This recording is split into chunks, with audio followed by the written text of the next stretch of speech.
खान आज बड़ी अहम समाअत हुई है सुप्रीम कोर्ट ऑफ पाकिस्तान में और आज का दिन एक बड़ा अहम दिन था। ये दिन भी एक अजीबोगरीब सूरत हाल से शुरू हुआ पीडीएम के लिए। ख़ास तौर पे पीडीएम के वकला अदालत में पहुंच गए, हालांकि इसका इम्कान दिखाई नहीं दे रहा था। इम्कान क्यों दिखाई नहीं दे रहा था?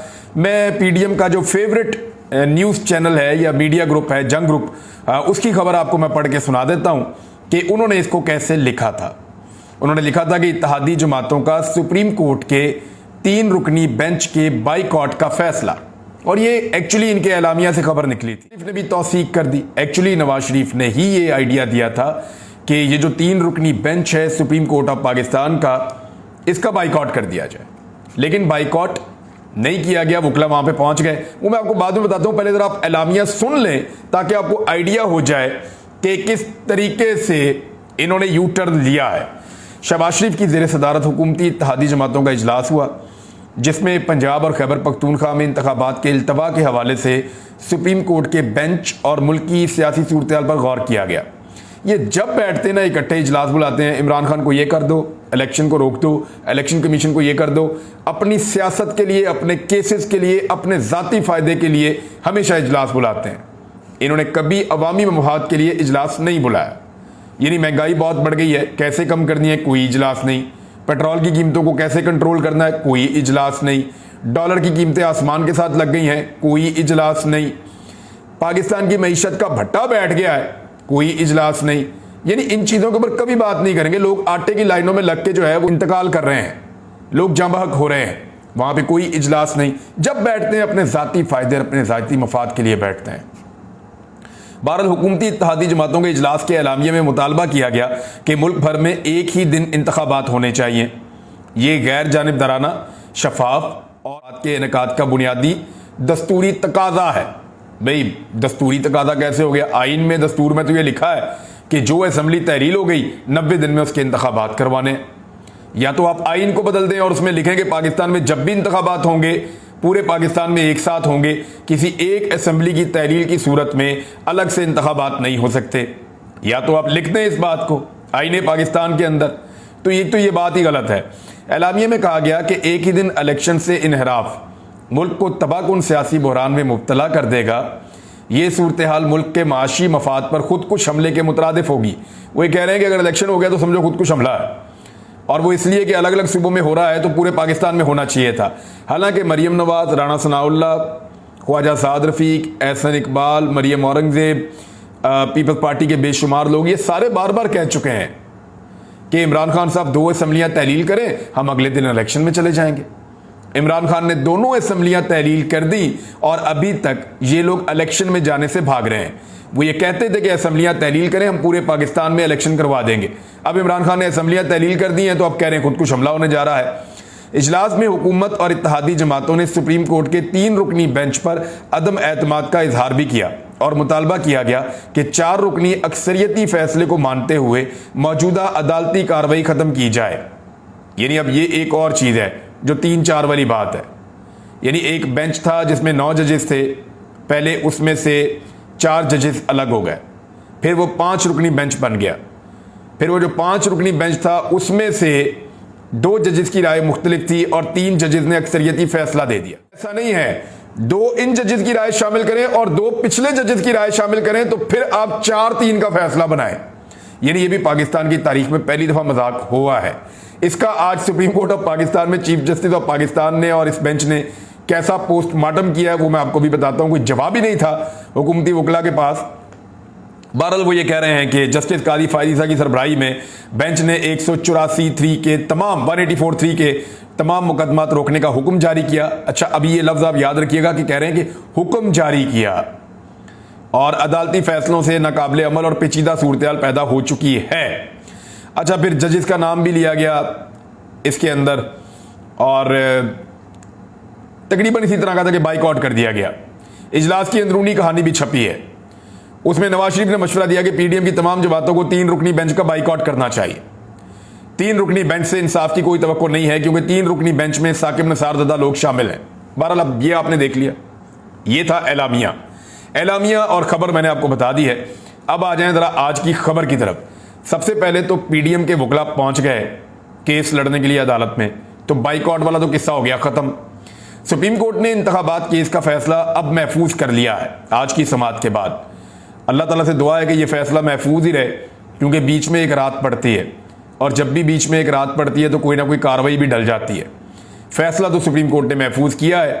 बज़ाहिर जो अदालती कार्रवाई है और आईने पाकिस्तान के ऊपर अगर फैसला आता है तो पाकिस्तान इलेक्शन की तरफ ही जाएगा, उसके अलावा कोई और गुंजाइश मौजूद नहीं है। चीफ जस्टिस पाकिस्तान उमर अता बंदयाल की सरबराही में जस्टिस एजाजुल एहसन और मुनीब अख्तर साहब ने, ये सुप्रीम कोर्ट का 3 रुकनी बेंच था, पंजाब और खैबर पख्तूनख्वा में इलेक्शन के इल्तवा के खिलाफ बात पर समाअत की इन्होंने। अच्छा, वफाकी हुकूमत ने इंतखाबात केस में अपना जवाब जमा करवाते हुए पीटीआई की दरखास्त मुस्तरद करने की इस्तदा कर दी। हुकूमत ने मौक़िफ़ इख्तियार किया कि 1 मार्च का सुप्रीम कोर्ट का फैसला अक्सरियत से दिया गया। 3 रुकनी बेंच मुतबादिल के तौर पर तहरीक इंसाफ की दरखास्त पर समाअत न करे। फिर हुकूमत ने कहा कि जस्टिस एजाजुल एहसन पहले राउंड में केस सुनने से इनकार कर चुके हैं। चीफ जस्टिस और जस्टिस मुनीब अख्तर फैसला देने वाले बेंच का हिस्सा थे। चीफ जस्टिस और जस्टिस मुनीब अख्तर भी इस केस को ना सुने। अब आ जाए आपके कहा क्या गया। समाअत शुरू हुई तो पाकिस्तान पीपल्स पार्टी के वकील फारूक एच नाइक ने कहा कि हम कार्रवाई का हिस्सा बनना चाहते हैं, हमने तो बाइकआउट किया ही नहीं था, हमारी दरखास्तों को काबिल समाअत होने और बेंच के दायरा इख्तियार पर तहफ़्फ़ुज़ात हैं। अब बाइकआउट नहीं किया तो लिख कर दें, यह मौक़िफ़ आया सुप्रीम कोर्ट ऑफ पाकिस्तान की जानिब से। चीफ जस्टिस ने कहा कि अखबार में तो कुछ और ही लिखा था, अगर बाइकआउट करना है तो अदालती कार्रवाई का हिस्सा ना बने, बाइकआउट नहीं करना तो लिख कर दें। जस्टिस मुनीब अख्तर ने रिमार्क्स दिए कि आप एक तरफ बेंच पर एतराज़ करते हैं तो दूसरी तरफ कार्रवाई का हिस्सा भी बनते हैं। हुकूमती इत्तेहाद के इजलास का एलामिया पढ़कर सुनाएं, और ये अदालत के अमले ने ला के जो हुकूमती इत्तेहादियों का इजलास हुआ है उसका एलामिया लाकर वहाँ रख भी दिया, पेश कर दिया।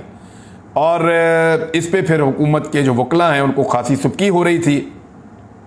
जो ज़बान इसमें इस्तेमाल की गई है, गुज़िश्ता 48 घंटे से मीडिया कह रहा है कि एलामिया के मुताबिक सियासी जमातें बेंच पर अदम एतमाद कर रही हैं, हम पर एतमाद नहीं, तो दलाइल कैसे दे सकते हैं आप? अगर एलामिया वापस लिया है तो फिर आपको सुन लेते हैं। चीफ जस्टिस ने पूछा कि अटॉर्नी जनरल साहब, आपको क्या हदायत मिली हैं? हुकूमत अदालत का बाइकआउट नहीं कर सकती? अटॉर्नी जनरल ने जवाब दिया कि हुकूमत बाइकआउट नहीं कर सकती, हुकूमत आईन के मुताबिक चलती है, कानून किसी को इलेक्शन मुलतवी करने का इख्तियार नहीं देता। चीफ जस्टिस ने ये रिमार्क्स दिए हैं आज की इस सुनवाई के अंदर। और चीफ जस्टिस ने कहा कि वफाकी हुकूमत ने कोई ऐसा मवाद नहीं दिया जिस पर इंतखाबात मुलतवी हों। इंतखाबात की राह में हायल रुकावटों से भी आगाह हुकूमत ने इलेक्शन करवाने की आमादगी भी जाहिर नहीं की है। सुप्रीम कोर्ट ने फैसला महफूज कर लिया है और ये अब कल सुनाया जाएगा। कुछ और चीज़ें जो अदालत में डिस्कस हुई वो मैं आपको बता देता हूँ। एक चीज़ जिस पे काफ़ी लोगों ने बातचीत भी की है कि अदालत ने कहा कि अदालत का काम होता है तवाज़ुन कायम करना। अदालत का काम, मुझे भी ऐसा लगता है कि तवाज़ुन कायम करना नहीं होता। बाद सूरतों में बाद अदालत को इस तरफ जाना पड़ता है। एक्चुअली अदालत का काम होता है इंसाफ की फराहमी। वो इंसाफ फराहम करते हैं, चाहे किसी के लिए मुश्किलात पैदा हो जाएं, चाहे किसी को वो पसंद आए या ना आए। अदालत ने सिर्फ आइन और कानून के मुताबिक इंसाफ फराहम करना होता है। यहाँ पे रिमार्क्स ये भी है कि माजी में अदालत असम्बली की तहलील कलअदम करार दे चुकी है। जब इमरान खान साहब ने असम्बली की तहलील की थी तो उसको कलअदम करार दे दिया था।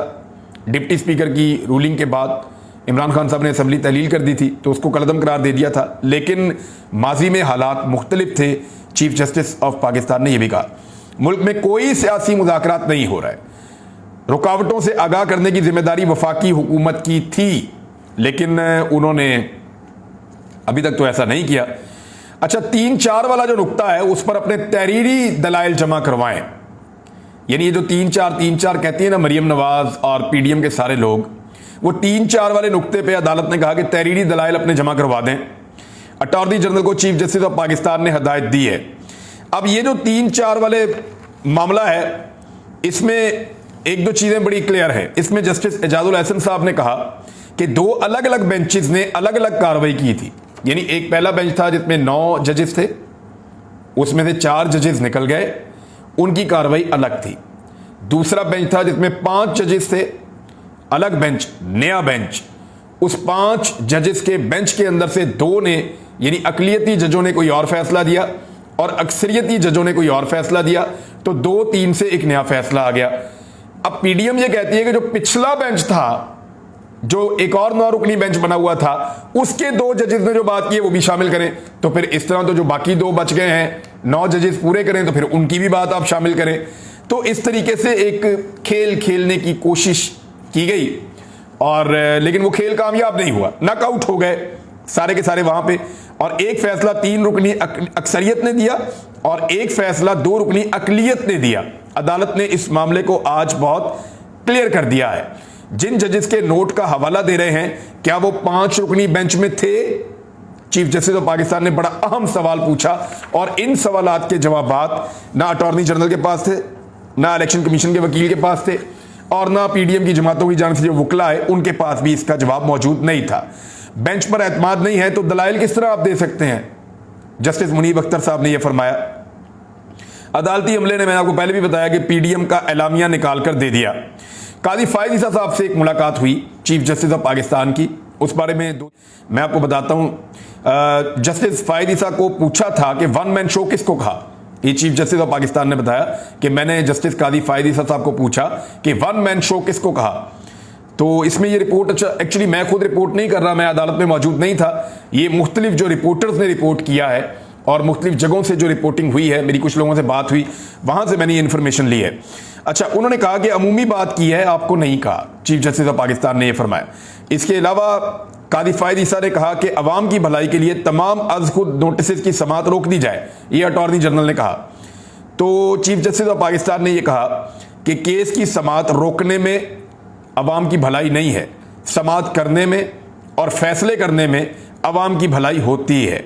कादी फायद ईसा से परसों मुलाकात की चीफ जस्टिस ऑफ पाकिस्तान ने और उन्होंने कहा कि जल्द रूल्स बनाने के लिए फुल कोर्ट इजलास बुलाएंगे। यानी जो पार्लियामेंट रूल्स बना रही है, नहीं, वो सुप्रीम कोर्ट ऑफ पाकिस्तान के जजेस बैठेंगे, फुल बेंच बैठेगा, वो बैठकर अपने रूल्स के अंदर अगर कोई तरामीम करनी है तो वो उसके अंदर कर लेंगे। पीडीएम के वकला के लिए खासी सुबकी वाली सूरत हाल इसलिए थी कि उनकी जमातें जो हैं वो बाइकआउट की बात कर रही हैं और वो खुद जो है आकर अदालत के अंदर केस को लड़ रहे हैं। चीफ जस्टिस ऑफ पाकिस्तान ने एक और मामला बड़ा क्लियर किया। उन्होंने कहा कि यह अवामी मफाद का मामला था, अवाम के बुनियादी हुकूक का मामला था, इसलिए बहुत सोच समझ कर अज खुद नोटिस लिया है। हर केस के ऊपर अज खुद नोटिस हर मामले पर नहीं लिया जाता। इसका क्राइटेरिया जो है वो बड़ा सख्त है, इसका पैमाना बहुत सख्त रखा हुआ है। और अगर ये मिसाल बन गई, इसलिए इलेक्शन नहीं हो सकता कि पाकिस्तान के पास पैसे नहीं है या सिक्योरिटी के मसाइल हैं, तो फिर हमेशा माली मुश्किलात पर इलेक्शन नहीं हुआ करेंगे। ये जस्टिस इजाजुल एहसन साहब ने भी कहा है। वहां पे इरफान कादर साहब ने एक बात रखी और पीडीएम के ग्रुप से हैं, उन्होंने कहा कि अदालत सोशल मीडिया पर चलने वाली बातों का भी नोटिस ले, यानी अदालत सोशल मीडिया पर चलने वाली बातों का नोटिस ले। अब खुद वो कह रहे हैं कि अदालत नोटिस ले ले सोमोटो। तो उस पर चीफ जस्टिस ऑफ पाकिस्तान ने जवाब दिया, आज काफी टफ पड़े चीफ जस्टिस ऑफ पाकिस्तान। उन्होंने कहा कि सोमोटो नहीं लेंगे, आपने अगर दरखास्त दायर करनी है तो आप कर दें कि सोशल मीडिया पे क्या चल रहा है। फिर एक और बात पूछी गई, क्योंकि सेक्रेटरी खजाना पेश हुए थे, सेक्रेटरी खजाना तो नहीं, एडिशनल सेक्रेटरी खजाना पेश हुए थे, तबीयत खराब थी, जबकि सेक्रेटरी दिफा पेश हुए और सिक्योरिटी के हवाले से बड़ी अहम बातें हुई हैं। उन्होंने कहा जी कि हसास मालूमात हैं तो यहाँ पे अदालत में नहीं दी जा सकती, तो उन्होंने कहा आप तहरीरी तौर पे दे दें, 2 घंटे के अंदर जमा करवा दें। हसास मालूमात उनको हम पब्लिक नहीं करेंगे, लेकिन उनकी बुनियाद के ऊपर हम किसी नतीजे पर पहुँचेंगे। और जो सिक्योरिटी के हवाले से नंबर्स की बात है तो 55% जो पोलिंग स्टेशन हैं वो नॉर्मल हैं, 45% को हसास करार दिया गया है। तो वो जो 45% पोलिंग स्टेशन है उनके लिए सिक्योरिटी दरकार है। तो चीफ जस्टिस ने कुछ बड़े अहम मामला उठाए बाकी जजेस के साथ मिलकर कि एक तो एयरफोर्स और नेवी भी मौजूद रहते हैं, उनके ट्रेन लोग, उनको भी लगाया जा सकता है, क्योंकि वो इस वक्त कोई जंग तो है नहीं पाकिस्तान में खुदा न खास्ता किसी मुल्क के साथ। अगर बॉर्डर के ऊपर फौज मौजूद है तो जो रिजर्व फौज मौजूद है या जो रिजर्व मौजूद है फोर्स, उसको इस्तेमाल किया जा सकता है, नेवी को किया जा सकता है, एयरफोर्स को किया जा सकता है, ये भी खिदमत सर अंजाम दे सकते हैं। और इलेक्शन की ड्यूटी के लिए लड़ने वाले अहलकारों की जरूरत नहीं होती। सेक्रेटरी दिफा ने कहा कि तरबियत की जरूरत होती है, उनकी तरबियत देनी पड़ती है। तो इस पे चीफ जस्टिस ने कहा कि इलेक्शन कल नहीं होने, पूरा शेड्यूल आएगा इलेक्शन का और आपके पास काफी टाइम होगा। और वैसे भी ये ट्रेंड लोग होते हैं, इनको तो 1-2 दिन के अंदर ही, आप चंद घंटों के अंदर आप इनकी तरबियत कर सकते हैं। और इन्होंने जाके सिर्फ वहां पे सिक्योरिटी की ड्यूटी करनी है खड़े होकर, और इन्होंने कोई पोलिंग का काम तो करना नहीं है जिसके लिए खसूसी इनको जो है वो ट्रेनिंग दी जाए। सिक्योरिटी की इनकी ड्यूटी है और इन्हें इलेक्शन कमीशन ऑफ पाकिस्तान के अहकामात को फॉलो करना है। एक और सवाल जो चीफ जस्टिस ऑफ पाकिस्तान ने उठाया वो बड़ा अहम था। उन्होंने कहा कि सवाल यह है कि 8 अक्टूबर को कैसे सब कुछ ठीक हो जाएगा, कैसे? यानी 8 अक्टूबर को आप पूरे मुल्क में इलेक्शन करवा देंगे और अभी आप एक सूबे के अंदर इलेक्शन नहीं करवा पा रहे, तो ऐसा क्या हो जाएगा इस बीच में कि 8 अक्टूबर को सब कुछ ठीक हो जाएगा? यह सवाल चीफ जस्टिस ऑफ पाकिस्तान ने बड़ा जायज सवाल पूछा है। जबकि माली मामलात के ऊपर भी यह कहा गया अदालत की जानिब से कि जी आप जमा करवाएं, रिकॉर्ड बताएं, क्या यह रिपोर्ट भी हसास है? तो उस पर यह बताया गया कि माली मामलात इतने अच्छे नहीं है। अब आप अंदाजा करें कि पाकिस्तान की इस वक्त जो हुकूमत है वो इलेक्शन से भागने के लिए मुल्क की बदनामी करने पर तुली हुई है। वो ये कह रहे हैं कि हम पाकिस्तान में इतने बुरे सिक्योरिटी की सूरत हाल है कि हम इलेक्शन भी नहीं करवा सकते एक सूबे में। और वो ये कह रहे हैं कि पाकिस्तान में इतनी बुरी मईशत की सूरत हाल है कि हम 20 अरब रुपया इलेक्शन के लिए भी नहीं दे सकते। हालांकि हमने ये दावा किया है कि टेलीथॉन के जरिए टीवी चैनल ये इकट्ठा करके दे सकते हैं और ये बहुत मुमकिन है। 4-5 दिन में ये पैसे इकट्ठे हो जाएंगे 20 अरब रुपया, और आप इलेक्शन करवा लें पाकिस्तान में अगर आपके पास पैसे नहीं हैं तो। फिर ये कहा गया कि कौन सा तरक्याती मनसूबा, अदालत ने पूछा चीफ जस्टिस ने, जो 20 अरब रुपए से कम का है। और दरखास्त गुजार के मुताबिक 170 अरब रुपए के फंड्स अरकान को दिए गए हैं। तरक्याती फंड जो अरकान को दिए गए हैं वो 170 अरब रुपए के हैं। तो ऐसी कौन सी आखिर आ गई है? 20 अरब का तो एक छोटा सा मनसूबा होता है और इतने पैसे आप इलेक्शन लड़ने के लिए नहीं दे पा रहे। नाज़रीन, इस वीडियो की आखिर में मैं सिर्फ आपको इमरान खान साहब ने एक ट्वीट किया है, पढ़ के सुना देता हूं कि आज हम अपनी आईनी तारीख के दोराहे पर खड़े हैं, जहां हम तुर्की बन सकते हैं या एक और म्यांमार में तब्दील हो सकते हैं। हम में हर किसी को इंतखाब करना होगा कि उसे तरीके इंसाफ की तरह आइन, कानून की हुक्मरानी और जमहूरियत के साथ खड़ा होना है या करप्ट माफिया, जंगल के कानून और फस्तायत का साथ देना है। देखें, ये दोनों मॉडल्स जो हैं वो एक एक्सट्रीम है। पाकिस्तान को आइन और कानून के मुताबिक चलना चाहिए और इदारों को होश के नाखून लेने चाहिए, मुल्क को चलने दें। अगर किसी एक एक्सट्रीम पे भी जाएंगे तो पाकिस्तान का भला नहीं होगा। इमरान खान साहब ने यह पैगाम दिया है, इसका मतलब अगर समझ आ जाए किसी को तो मेरे ख्याल में उतना ही बेहतर है। अब तक के लिए इतना ही। अगले वीलॉग में बहुत इंपॉर्टेंट चीज़ें मैं आपको बताऊंगा, लेकिन अदालत का जो कार्रवाई का पूरा अहवाल है वो मैंने आपको बता दिया। तो देखते हैं कल फैसला क्या आता है। अब तक के लिए इतने, अपना ख्याल रखिएगा, अपने इस चैनल का भी। अल्लाह हाफिज़।